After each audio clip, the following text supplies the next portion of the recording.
Good morning, everyone. Paul Ruppel here with Fox 29 News Now.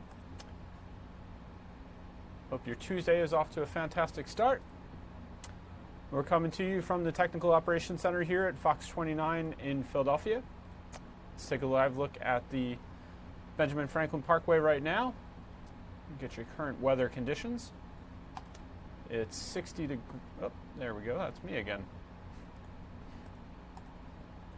There we go.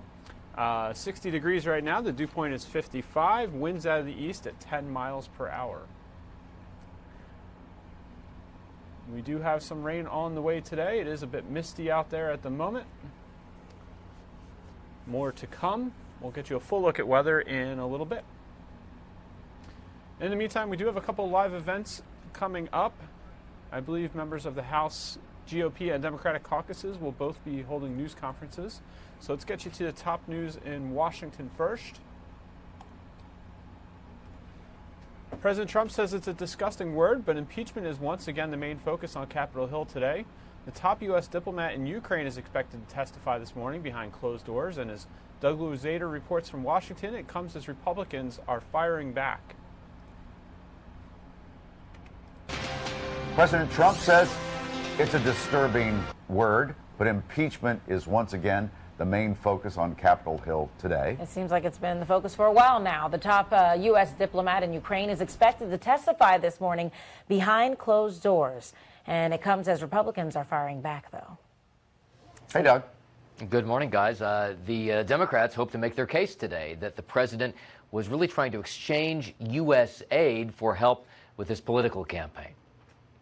Bill Taylor is a veteran U.S. diplomat, thrust into the middle of an investigation into whether President Trump went too far in his dealings with the president of Ukraine. He's an incredibly respected diplomat who was at the center of the president's effort to persuade a foreign leader to interfere in an American presidential election, and I intend to listen very carefully to his testimony. I don't think the people will stand for it. I really don't. President Trump telling Fox's Sean Hannity that Democrats are going too far by carrying out the impeachment investigation behind closed doors and that they are denying him due process. No lawyers. We have no lawyers, Republicans, because it's the minority.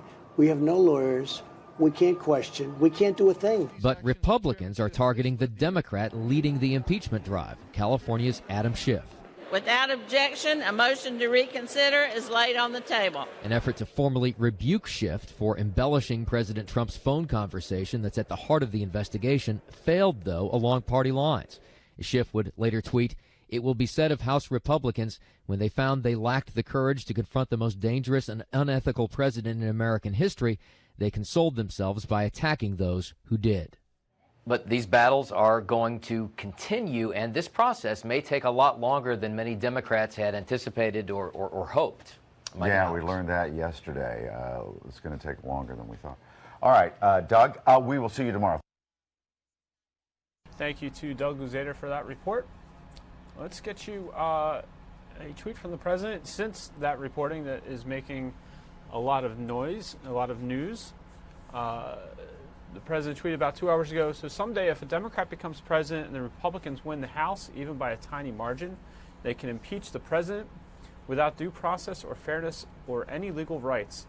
All Republicans must remember what they are witnessing here, a lynching, but we will win." There has been some reaction. I expect more. I do have see the GOP House leadership is at the microphone. We'll get to them shortly after we show you a couple more of the president's tweets from this morning. Thank you, Republicans. 185 out of 185 voted for U.S. last night. Really good. 95% approval rating in the Republican Party. Thank you. And the president also tweeting, "Can't believe that nervous Nancy Pelosi isn't moving faster on USMCA. Her people want it. They don't know why she is putting it up for a bipartisan vote. Isn't putting it up for a bipartisan vote, excuse me. Taking too long." So that is some of the president's postings to Twitter this morning. He's also been retweeting some commentary from Fox and Friends and other content. Let's listen in to the House GOP leadership right now, speaking from Washington, D.C. Tens of millions of Americans should know that their member of Congress has had no access to any of the transcripts. In fact, no member has been able to read every transcript, and let me tell you why. There have only been 2 transcripts that have made available to Intelligence Committee members. The first is Kurt Volker's, the second is Ambassador Yovanovitch's. We were notified this week at our staff level that they would only be printing 1 transcript for every single member, whether you're on the committee or not, and you would have to read it with a member of Democratic staff.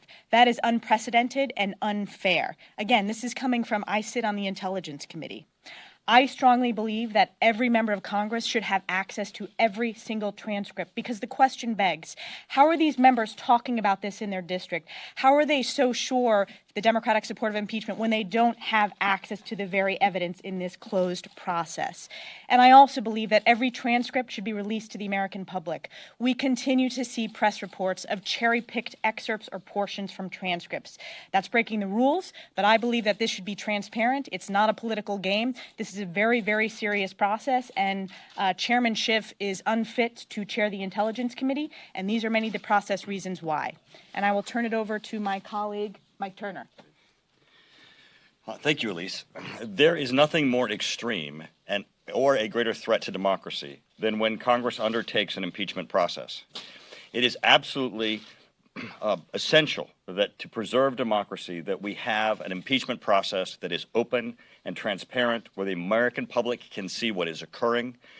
And here today we have an impeachment process that's occurring in secret, without any real action that is even happening from the House. The House has not taken action to open an impeachment process, nor has any committee, nor has the House taken a vote for the process to be undertaken in secret.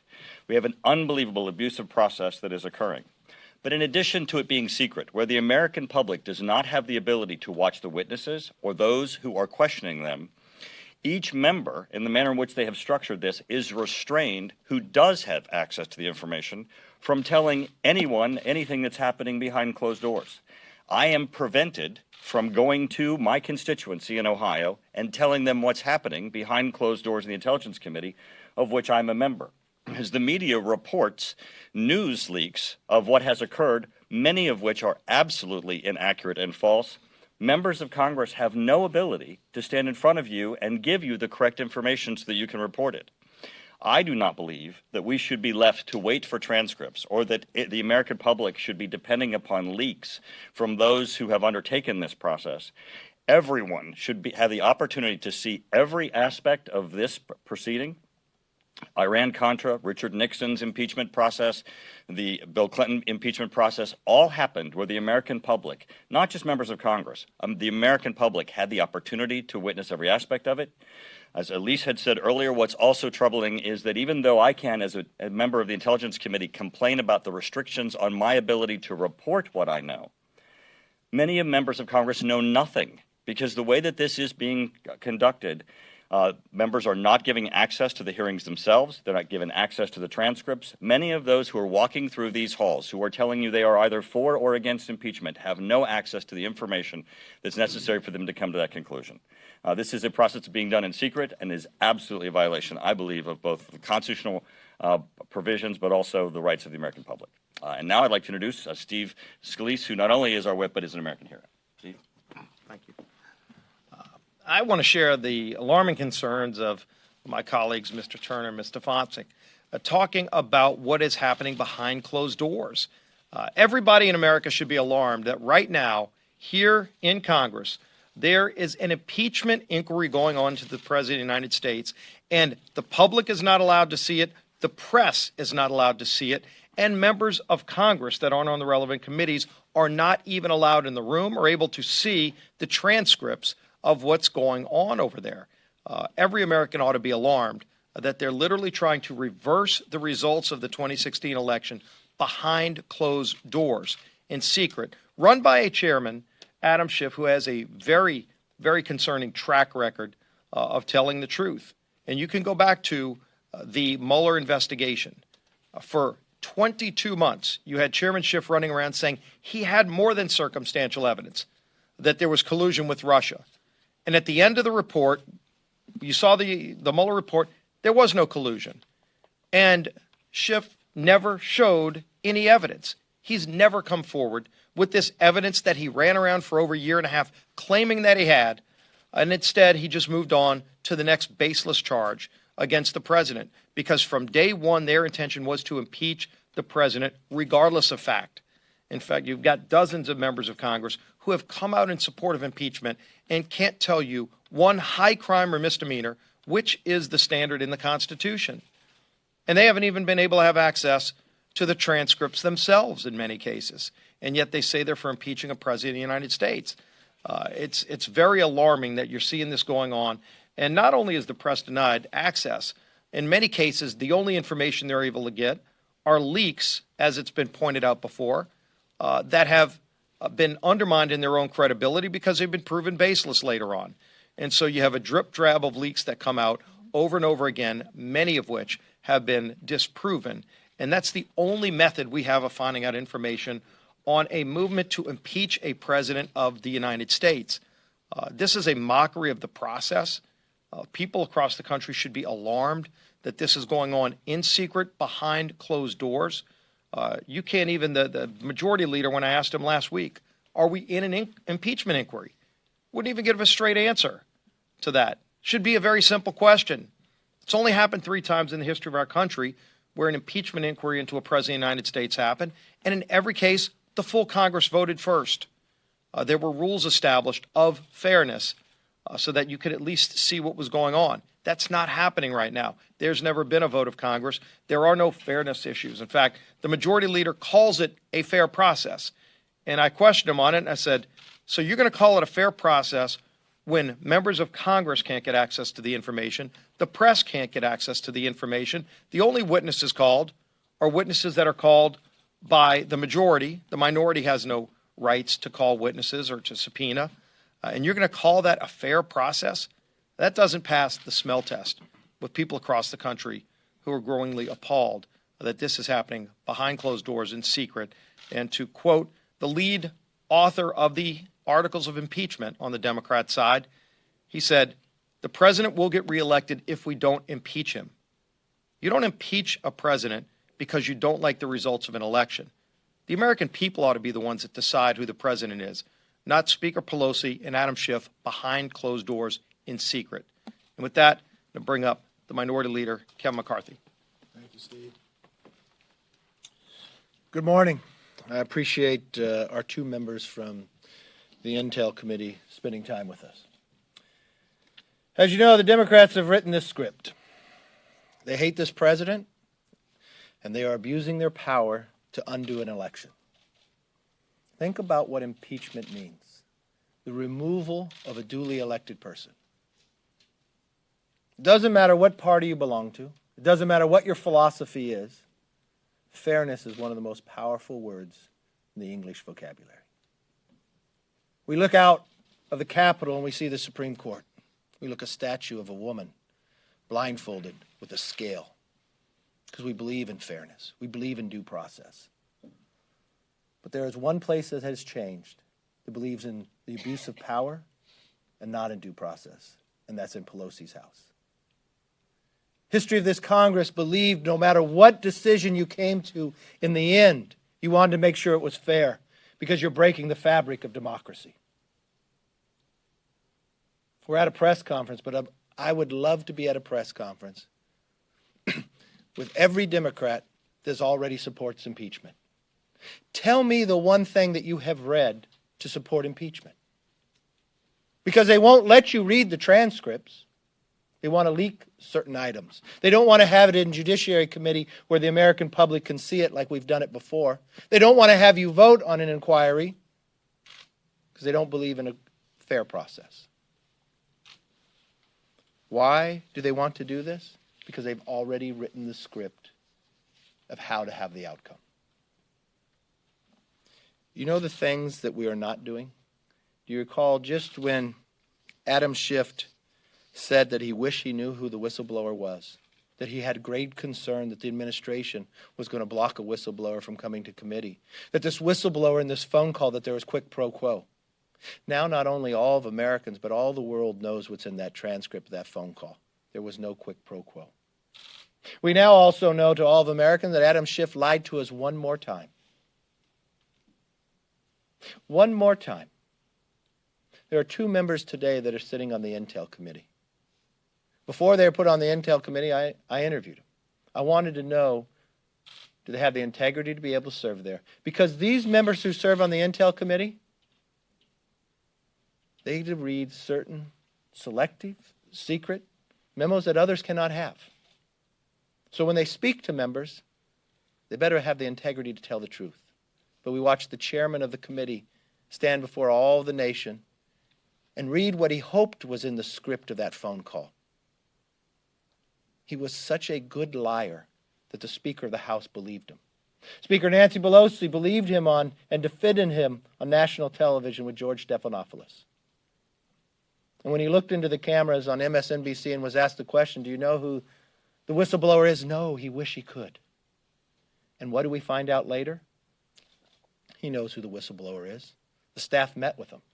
When the staff advised him to go to the Inspector General, the whistleblower never told the Inspector General that he met with the staff. Why? Because it wasn't in the script that the Democrats wrote. So the question before any Democrat who supports impeachment, state where in the transcript that there's quid pro quo. Tell me what you have read that brought you to this conclusion. Because nobody in Congress can read them. They're all in secret. We are better than this. We are better than this as a nation. We are better than this as a House of Representatives. What's even worse about all of this going on, what we are not doing, what we are not passing. There are 22 legislative days left in this year. And we're living under a continuing resolution when we have an unsafe world. Are they going to move the funding for the troops or the pay raise for them? What about United States, Mexico, and Canada agreement? Our 2 biggest traders before we sit down and negotiate with Xi Jinping. Would we not be stronger as a nation to have that agreement done? Mexico has already approved it. Canada's waiting. They've already had an election now, last night. But there's one person that has the power to bring it forth, the Speaker of the House. Too enthralled in impeachment to do anything else. What about surprise billing? What about extending flood insurance? What about the things the American public expects us to do? And what are all the things that the Intel Committee should be doing right now with Iran, with North Korea, with Syria and others that they are not doing because they're more enthralled with the script they're reading and trying to create an impeachment of something they cannot find? It is so powerful, it has changed Democrats' mind in America today, whether you're innocent till proven guilty. Congressman Max Rose now believes you're guilty till you're proven innocent when it comes to the President of the United States. Is the hatred that great? Are they that upset about an election? We're only 13 months away before our next election.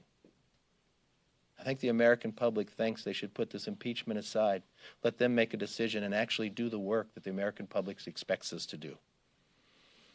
Last night, we had a vote on the floor about censuring Adam Schiff. 3 times he's lied to us and the American public. The question should be to all the Democrats who thought that issue should be tabled. What standards do you hold to your chair? It's okay to lie? Because I guess you now accept it. I guess that's part of the script too. We are better than this, and I believe they are better in it as well. Let's go up to questions. Mr. Leader? Yes, sir. This morning, the president sent out a tweet. The 5 of you have all been out here, kind of deriding the process that Democrats have held. The president also did in his tweet, but he went a little further and said that, quote, all Republicans must remember what they are witnessing here, a lynching. Do you condemn that terminology? That's not the language I would use. It's very clear that what the Democrats are doing here does not have due process. It's not fair in the process. It's not something that this House has done ever in the past. Think about it for a moment. A Democrat-controlled House, a Speaker, set forth a process in dealing with President Nixon. A Republican Speaker set forth a fair process dealing with President Clinton. Now we even changed the rules in the Intel committee that you can't even read the transcripts if you're on the committee unless the big hand of the majority party is there to witness you. Never has anyone been treated that way. Let alone not have due process. Not have, in President Clinton's case, his attorneys were there able to cross-examine. They were able to put a witness list together. Both sides had subpoena power. None of that is available today. So how could you even trust it, and why would you even go forward? Yes, sir? Mr. Leader, you said it's not the language you use. Why wouldn't you use that language? I don't agree with that language. It's pretty simple. Why? Yes. Mr. Leader, you talked about the 3 lies that you believe Adam Schiff has told. Independent groups have counted up thousands of lies that the president has told as recently as this week. Do those lies concern you as well? I always have concerns when people lie. Most importantly, when I look at a chairman of a committee, that the members in Congress do not get to see, do not get to read the secret memos, the exclusive information that those on the committee have, to have forth that a Speaker of the House wouldn't wait 48 hours to see a transcript, but decided we were going to be in an impeachment inquiry. When the moment of time for the nation to watch, the chair of that committee sat and made up a transcript that he wished had been in that call. That when he sat, how many times do I know his staff met with this whistleblower? Did he meet with the whistleblower? Does the Speaker know or talk about this before she made this decision? And he told the American public, and he was such a convincing liar, that the Speaker of the House on national television with George Stephanopoulos argued with him that said, no, that was true. It put the jeopardy of our nation. It broke the fabric of who we were. Could you entrust him to go further? And now she put him in charge of this impeachment where the rest of the nation cannot see and members of Congress cannot read. Members, one after the other, go down to the committee and are denied. The committee members themselves are denied unless his own staff looks at you when you're doing it. When have we ever empowered somebody so far in a such corrupt manner to allow that to happen? So no, yes, I stand by the censure movement, and I wish others would have stood up to it at the same time. That's not what I asked again. That's not what I asked about, though.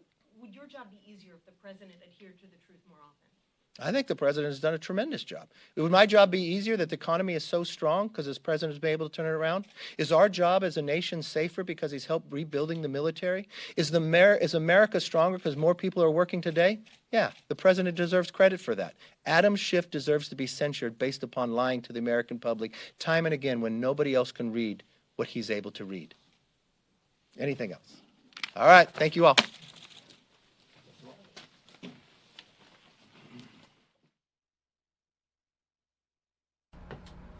That was members of the House Leadership Conference, Caucus, speaking with the media, holding their weekly news conference. Let's see if we can get you to, I believe I saw Chuck Schumer, the Democratic minority leader in the Senate, speaking. Let's see if we can get you to that at the moment, and then we'll get you to the Democratic House members speaking at their news conference. That is still ongoing.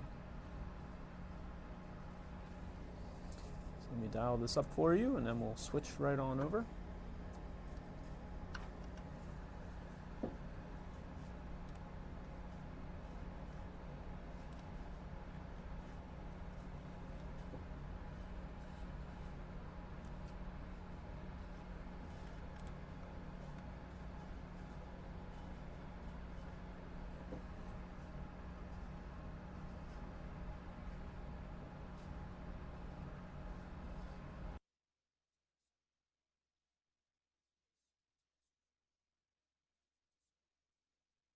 Video feed came in bad. Let me try that one more time here.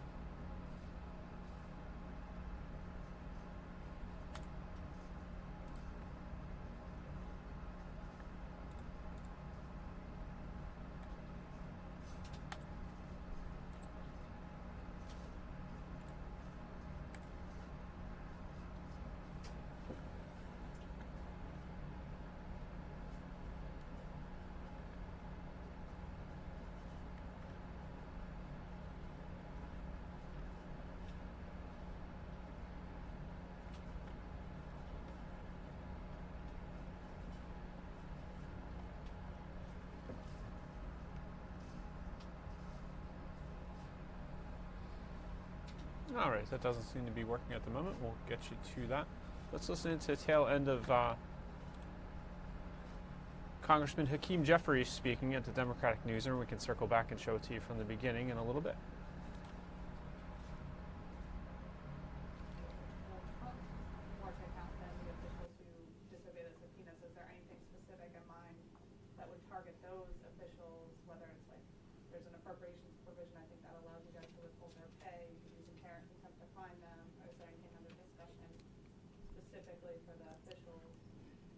I haven't been party to any such discussion.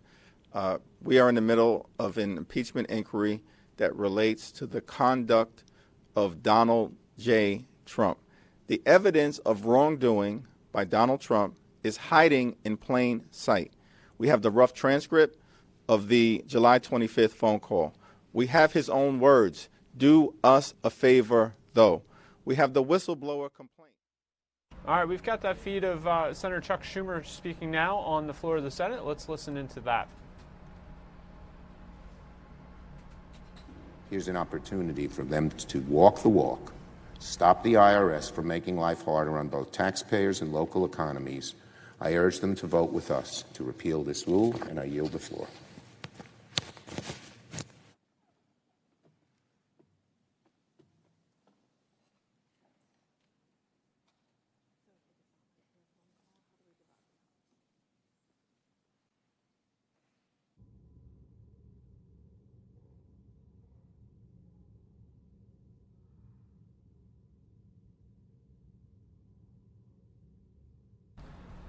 All right, Senator Chuck Schumer just finished speaking there on the floor of the Senate.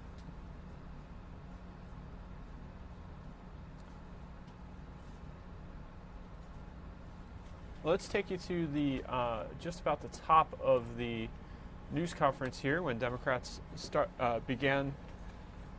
This will be from earlier today, about a half an hour ago, when the Democrats started holding their newser at the same time as the Republicans. Congressman Hakeem Jeffries speaking first. H.R. 3 will change that by giving the federal government and Medicare the ability to negotiate lower drug prices on behalf of the American people.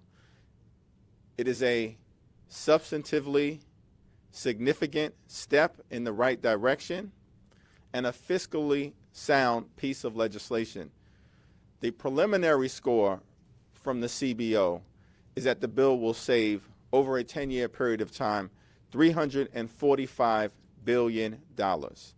We look forward to our colleagues on the other side of the aisle, and the President and others working with us because they claim to be the party of fiscal responsibility. Don't talk about it, be about it.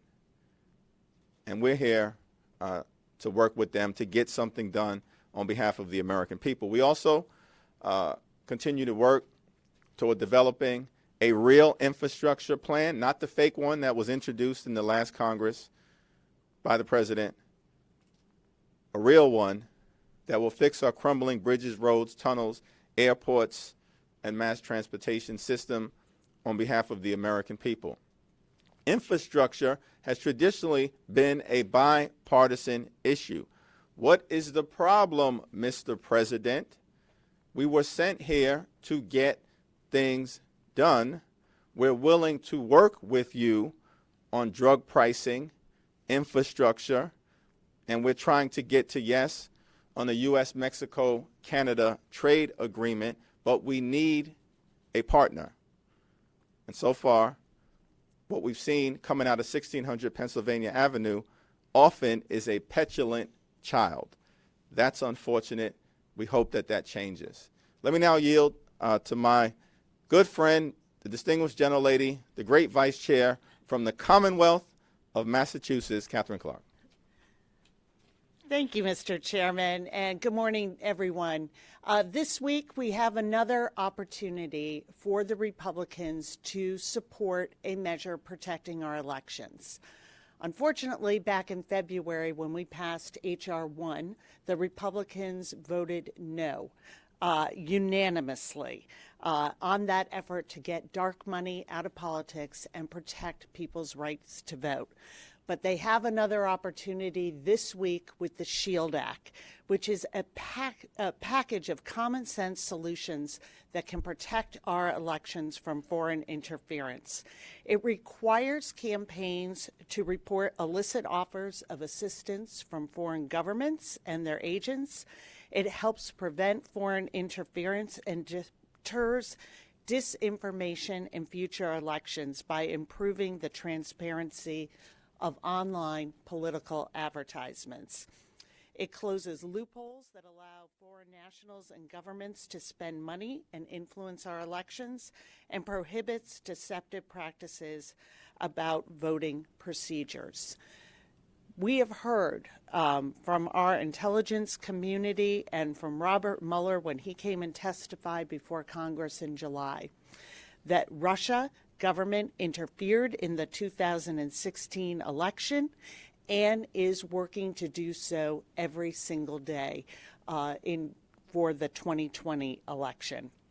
This is a chance to come together, protect that fundamental right to vote, and to make sure that we are keeping our elections free from foreign interference.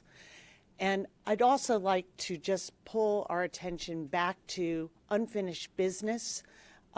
We passed over 200 days ago 2 common sense provisions that can help reduce gun violence in this country.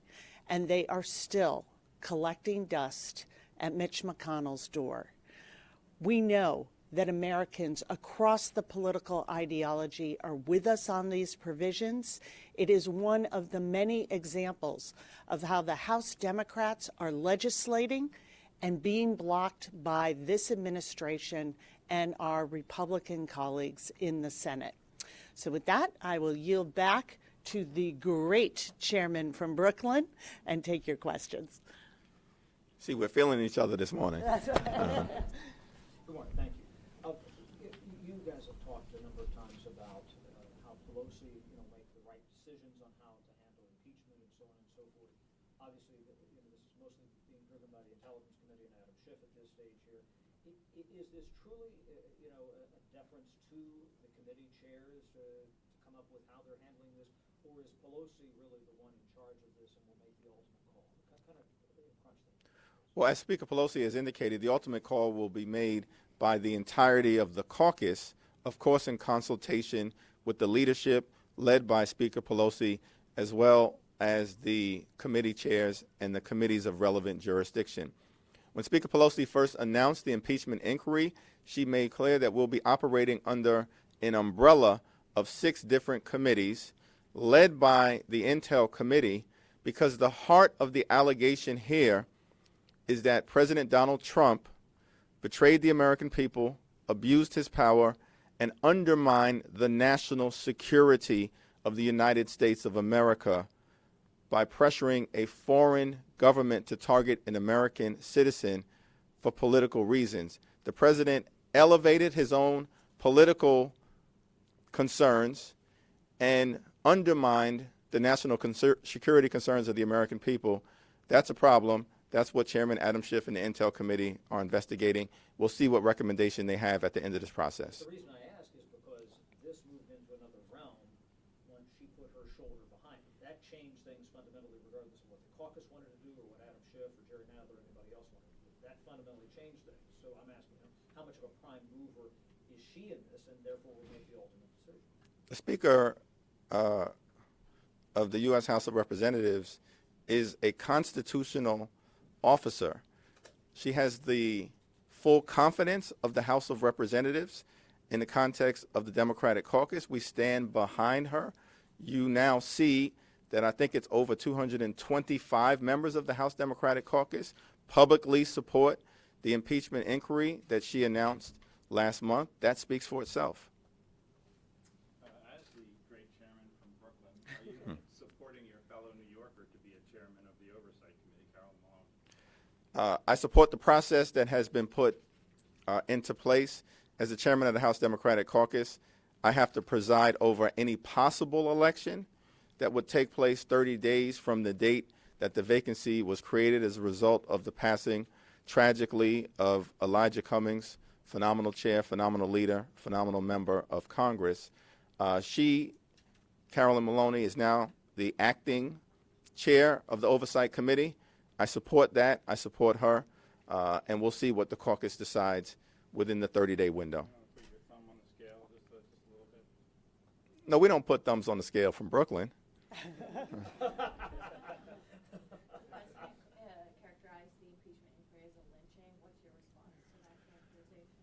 Well, I'm going to let Catherine respond, of course, as well. But the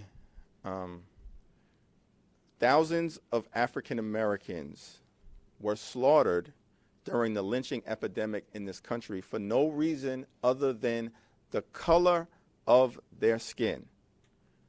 The president should not compare a constitutionally mandated impeachment inquiry to such a dangerous and dark chapter of American history. It's irresponsible for him to do so, and I hope that he will apologize. I don't know how to characterize that from our president except as grotesque. I had the honor of going with John Lewis to the lynching memorial in Montgomery, Alabama this past March. And I recommend all of you make that journey. You cannot go into that memorial and walk out the same person.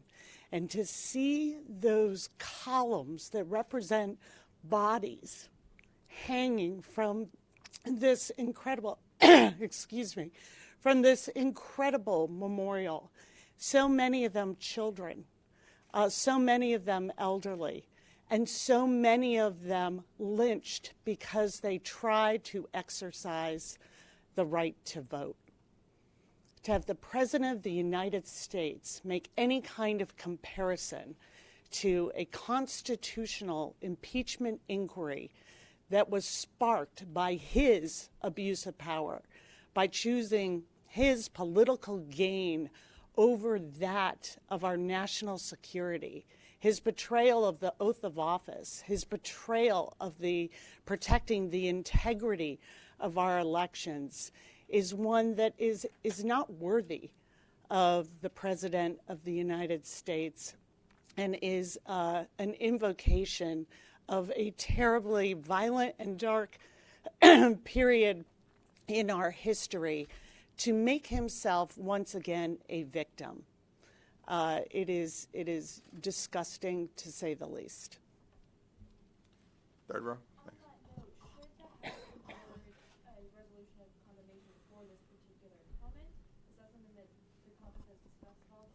No, we haven't had that discussion. Thanks.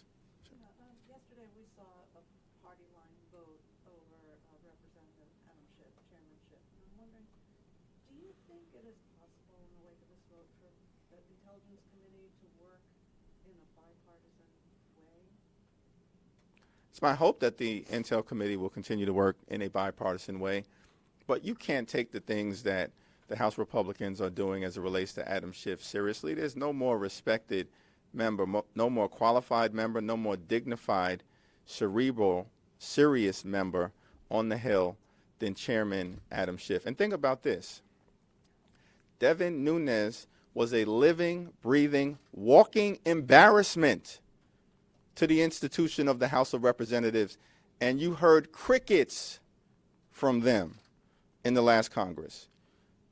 That resolution was phony, fake, and fraudulent, and the only reason it came up is because House Republicans cannot defend the president's betrayal of his oath of office, his abuse of power, and the undermining of our national security. Let's hear a substantive defense.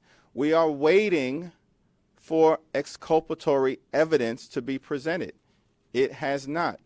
We're going to continue to undertake this proceeding in a serious and solemn way, consistent with our constitutional responsibilities. It's our hope that House Republicans will do the same and end the gamesmanship and the charades.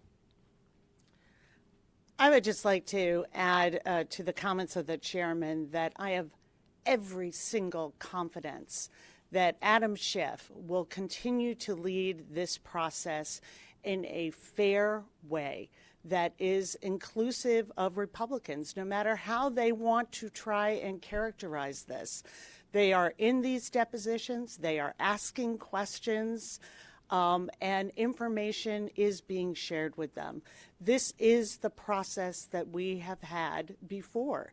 And when you cannot excuse conduct, which the Republicans cannot do, they turn to process arguments. But Adam Schiff has shown himself over and over again to be someone who conducts himself with the utmost integrity, and he will ensure that this process is fair and inclusive, just as he has been doing since this inquiry began.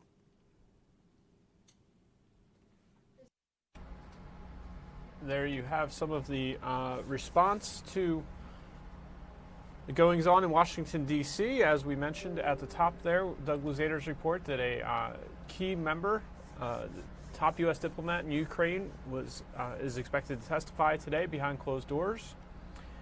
And also reaction there to the president's use of the word lynching, likening the impeachment inquiry or the overall treatment of him as president to a lynching. You heard Democratic leadership, House leadership respond there. Representative Jeffries, the Democratic caucus, who leads the Democratic caucus, saying thousands of African Americans were slaughtered during the lynching epidemic in this country. The president should not compare a constitutionally mandated impeachment inquiry to such a dangerous and dark chapter. You also heard it called grotesque during that news conference. Jeffries, of course, the Democratic caucus chair. New Jersey Senator Cory Booker, Democratic presidential candidate, tweeted, "Lynching is an act of terror used to uphold white supremacy. Try again." That in response to the president's tweet. I should also tell you that a couple of Republicans have been supporting the president's remarks. Senator Lindsey Graham. Let me get you what he had to say. I think he said it was in every sense of the word.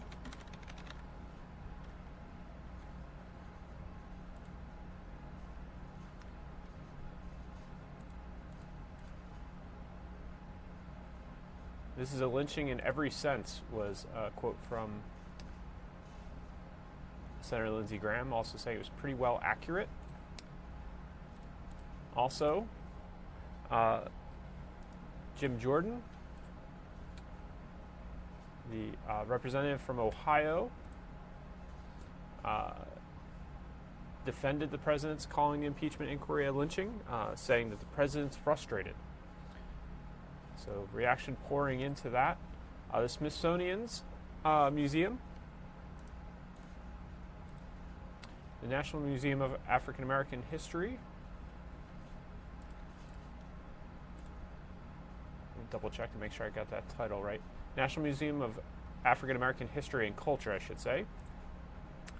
Tweeted a link. It says, "After the end of federal troop protection during Reconstruction, white Southerners used lynching to terrorize. Read our thread about the history of racial terror in the United States." That tweet came at 9:28 this morning after the president's tweet.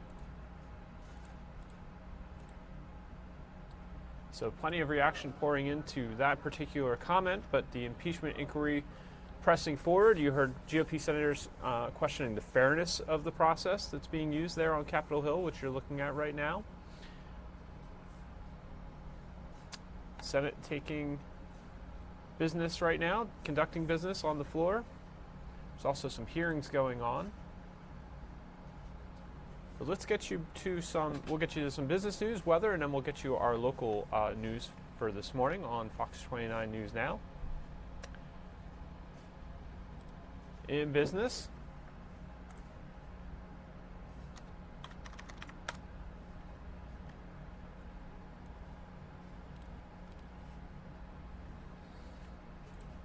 two big retailers are taking a stand against fur when they will stop selling products containing it. Fox Business Network's Tracy Carrasco joined us this morning to talk more about this. I go to Macy's all the time over there in the Wanamaker building. Yeah. I've never seen fur coats in there. Fur? Maybe you're not looking in the fur coat section. That's a good point. Well, that's true. I don't shop in the women's section, but men wear fur. Yeah, but don't they have a separate, because those are like the Howard. expensive things. Don't they have them like locked away That's in a true. certain I'm area normally- where you can't just like... I'm normally just buying their cheap underwear and stuff. Tracy, is Macy's stopping selling the fur? Yes, that is the plan. That's the announcement that they made. Macy's, which also owns Bloomingdale's, they are included in this as well. At the end of their fiscal year 2020, they will no longer sell real fur products.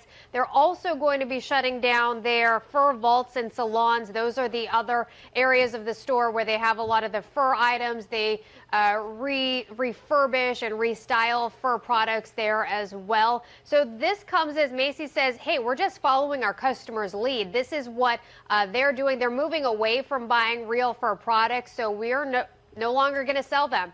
Yeah. I think they've also probably been under pressure from a lot of organizations like PETA. Sure. We've seen other big brands like Burberry, Chanel, Jimmy Choo. They've also moved away from selling real fur products as well. So something to look for starting at the end of their fiscal year 2020, which I think is around February 2021. But an interesting move because they're still going to sell ethically sourced fur items, things like sheepskin, shearling, also calf hide and cow hide, as long as it's ethically sourced. What does that mean, ethically sourced? I mean, now I know what shearing a sheep. You don't have to kill the animal to get the... Yeah, But I I guess think their quality of life? if they can get the fur or the shearling off of the animal without it being harmed, then that is probably ethically sourced. Well, it's hard to get the I'm hide not of an a calf expert. without I don't killing know it. how you. Yeah, so I'm not sure how that goes. Maybe it's already been killed for other Oh, that- purposes. I'm not sure. Like from like a slaughterhouse or something. Maybe. All right, let's don't talk about this anymore. It distresses me. It distresses me. Yeah. Thank you, Tracy. Yeah. We'll Faux see fur, you you tomorrow. don't have worries like that when you do faux fur. So Yeah. Faux. fur. Fur. Faux. Faux fur. Thank you to Tracy for filling us in on that plan by the retailer Macy's and Bloomingdale's. Looking at the stock market right now, the Dow Jones Industrial Average is up 41 points, about a 0.15 percentage point, so up slightly. About 132 away from 27,000. Let's get you that promised look at weather.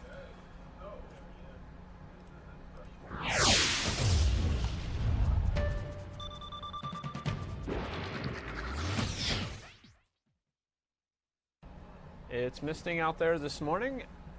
Not all showing up on Doppler at the moment, but you can see there's more rain to come into the area. Let's get you your current conditions. Let's look live first outside at the Benjamin Franklin Parkway.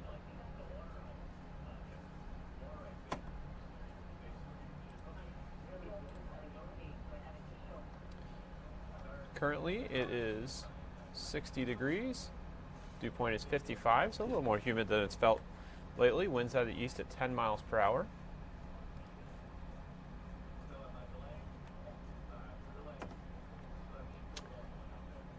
Your current temperatures around the region: 60s, 50s, and even some 40s up in Mount Pocono. 47 right now there. Hot spots are 63 in Dover, Wildwood, and Atlantic City. In terms of temperature change from the same hour yesterday, Allentown's feeling a bit warmer, 9 degrees warmer. Mount Pocono about 5 degrees cooler, but within single digits and across the board here. Your northeast temperatures, 60s and 50s along the coast. Pretty warm inland too. Everywhere in the 50s or above. 84 and 83, that orange has retreated though, primarily to the southeast corner there, Florida and maybe a little bit into Georgia. 70s in New Orleans and Houston, 50s around 60 degrees out on the west coast. Not too cool across the country right now. 40 degrees in Santa Fe being the cool spot right now. Locally, we've got wind speeds, sustained speeds in the single digits or 13 miles per hour in Lancaster. Winds coming out of the east today, but no gusts to speak of.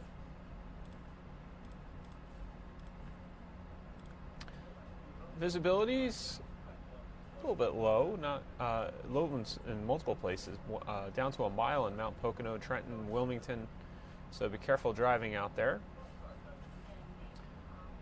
5 miles in Philadelphia, so not so poor here. Try and get you a shot of that poor visibility at the moment. Put that up for you right now, actually. In Wilmington. That's what it looks like in Wilmington right now. So definitely some low-lying fog and the mist making it difficult to see. You can see that car moving in the bottom left corner of your screen. Make sure you have your headlights on like that vehicle.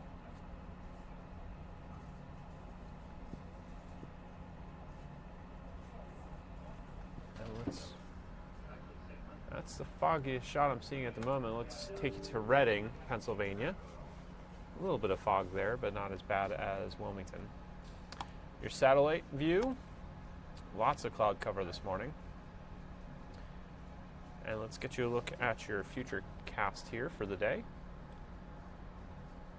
See that rain pushing through and high pressure moving in. Bring us some nice weather after. In terms of the longer range forecast, there you see it coming through tonight. And we're clearing out.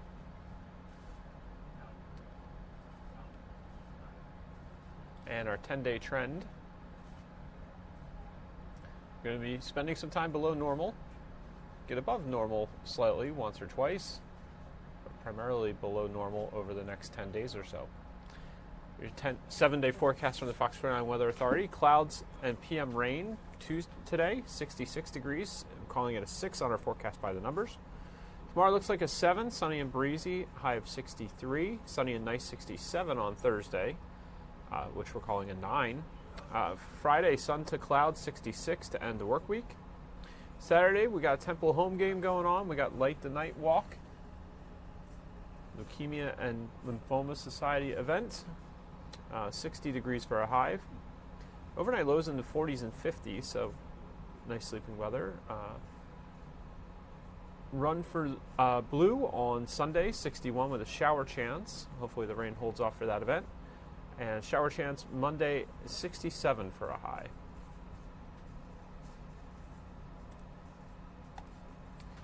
All right, let's get you to a couple of local news stories this morning.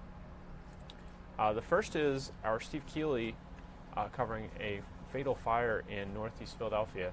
This fire broke out overnight inside this home, and sadly 2 people are dead this morning and 2 others are in the hospital. Here is Steve's report from the scene. My son and my husband tried to go in, and there was just too much black smoke. You just couldn't go in there. The longtime kind couple, so friendly with their cul-de-sac neighbors just off Academy Road near the Northeast Philadelphia airport, both recently suffered strokes. They had oxygen tanks and weren't able to get around as much, which is why they lived on their first floor, which is where they were found and where fire investigators focused looking for a cause. We tried to go in there, but it was too hot and the living room was already on fire. And so we couldn't come in. They were very, nice to everybody. So I mean, it was pretty bad. It's a shame though. I mean, a very, very nice couple. I heard the screams of the neighbors, so I rushed out, and I seen the neighbors sitting on the steps, and the lady was screaming. One of their 3 daughters and son-in-law lived just around the corner and essentially worked shifts, neighbors say, caring for the 78-year-old father and 68-year-old mother. And were both still in the hospital with burns and smoke inhalation, but stable hours after the fire. Many of their close-knit neighbors did all they could to try to go in and help save them after hearing their screams for help. They were really nice people. They kind of stuck to themselves, didn't come out much, very quiet. I do know there was a lot of things in the home.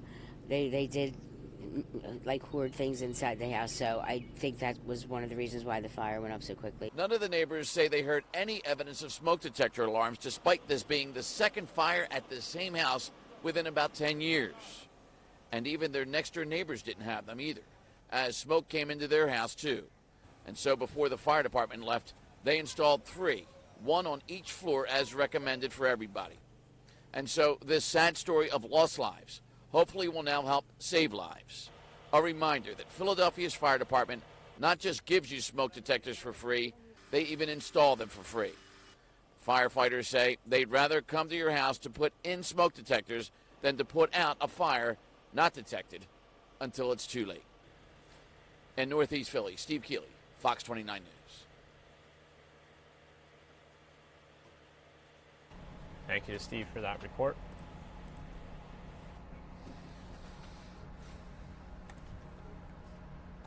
Developing now, a $30,000 reward is being offered to find the shooter who killed a 2-year-old girl in the city of Philadelphia. Our Lauren Johnson has this report. One family whose lives have been shattered by gun violence over the last few days is really thankful to the entire city and the community for their support during these difficult days. And here at police headquarters, they are working to try to find out who these criminals are in the city who are now pointing guns at innocent children. Children like 2-year-old Nicolette Rivera. Her life tragically cut short on Sunday when a gunman started spraying bullets at her home on Water Street in the Kensington area of our city. The gunfire killed her, while whoever shot and killed her fled that scene. Her mother and a contractor working inside the home were also hit but survived their injuries. Last night, a vigil held outside the home to remember the little girl who family members say was a ray of sunshine whose light was dimmed far too soon. Gun violence is horrible. It's too easy to buy a gun, and it's too easy to use it the way these folks are using it out here. And the children, these little kids that are innocent, at the end of the day, they're innocent, and they're just dropping like flies, and it's not good. It's not good at all. So we implore that whoever has information on the person that did this, please give anything you know, even if it's the minor details, probably big details, to the police.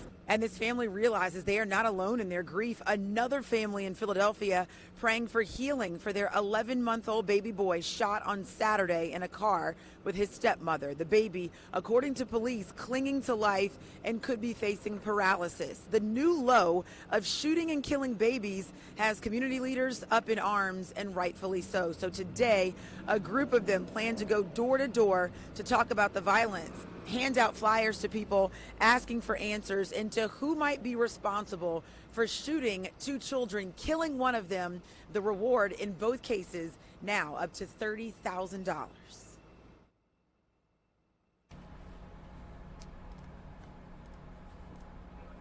Thank you to Lauren Johnson for that report.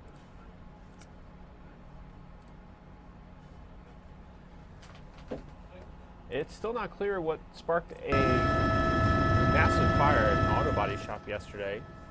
This was around 10 in the morning on South 60th and Spruce Streets. I think it was 59th and Irving was the exact location. The raging fire reached 3 alarms. More than 50 fire vehicles and 120 firefighters responded. We, of course, showed you this during News Now yesterday.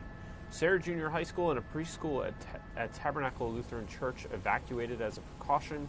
Nearby homes suffered some damage, but neighbors are thankful no one was hurt.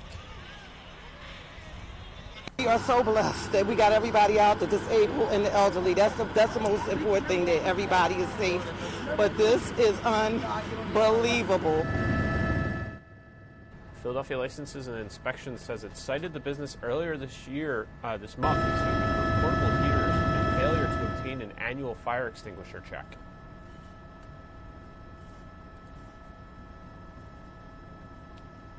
A 37-year-old man is in critical condition after being shot twice in the chest. This happened just before 10:30 last night on the 3300 block of North Phillip Street, just 3 minutes from where 2-year-old Nicolette Rivera was shot and killed on Sunday. Police did not say if they think the shootings are related. Detectives are reviewing surveillance cameras in the area, trying to identify the man's shooter. In Atlantic County, police are working to identify a man whose body was found in the ocean near Atlantic City. body was recovered Thursday in the water off Pacific Avenue. Officials believe the man was over 40 years old, about 5 feet 3 inches tall, 150 pounds, with an 8-inch scar on his stomach. He was wearing a short-sleeve collared button-down with tan vertical stripes. If you think you can help, give Atlantic City Police a call.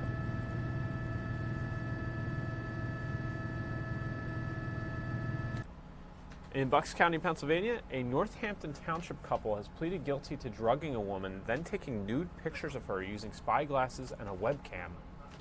Investigators say 45-year-old Lawrence Weinstein and 46-year-old Kelly Drucker spiked the victim's wine with grain alcohol back in 2017. They say the two then took the victim from a restaurant back to Drucker's home where the pictures were taken. Both are expected to be sentenced in December.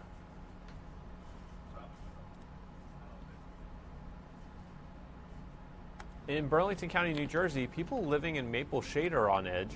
A mother of 3 says she caught a man peeping into her home before trying to break in. They caught the suspect, 39-year-old Anthony Holmes, but police say they think there may be more victims. This happened on Sunflower Road at an apartment complex just off of Route 73 last month. I'm scared for my daughter to walk to the bus stop. Basically, I tell her always, if you got the phone, call 911 or scream for help. Police say Holmes peeped through several people's apartment windows on several occasions, always in the early morning hours. He's charged with burglary, harassment, and 2 counts of peering.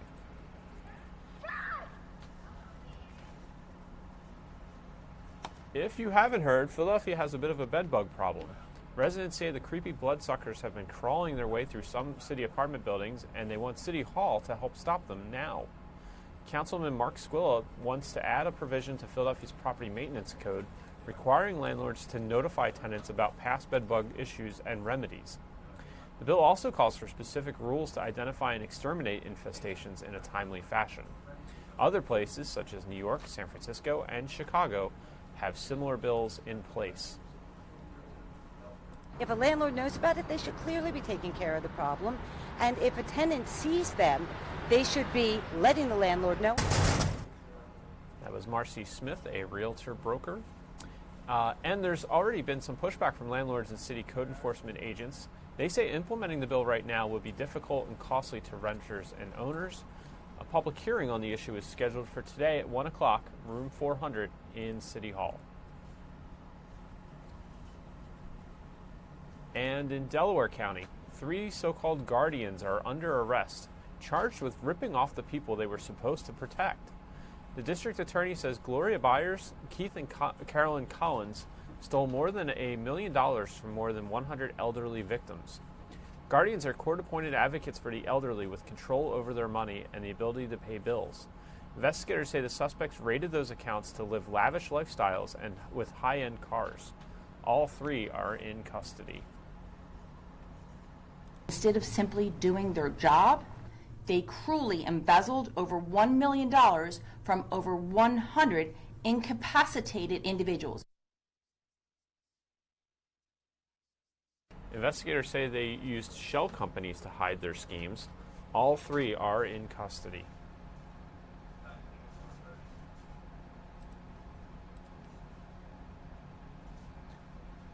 Well, that's going to do it for us today on Fox 29 News Now. We do have rain on the way, as we mentioned, so make sure you take that into account. Grab that umbrella. Hope you brought the raincoat to work today. We'll have updates for you on all these stories on the Fox 29 News at 5, 6, 10, and 11 tonight. Actually, I believe we're on after the baseball game tonight, World Series game. So we'll be with you, I believe, at 11 p.m. is the scheduled start of the newscast tonight, unless, of course, rain impacts the game. Paul Ruppel here. I'm the digital media manager at Fox 29. Thank you for joining us. We'll be back with you. We're on weekdays after Good Day Philadelphia and the after show. We'll see you tomorrow morning. Thanks for watching.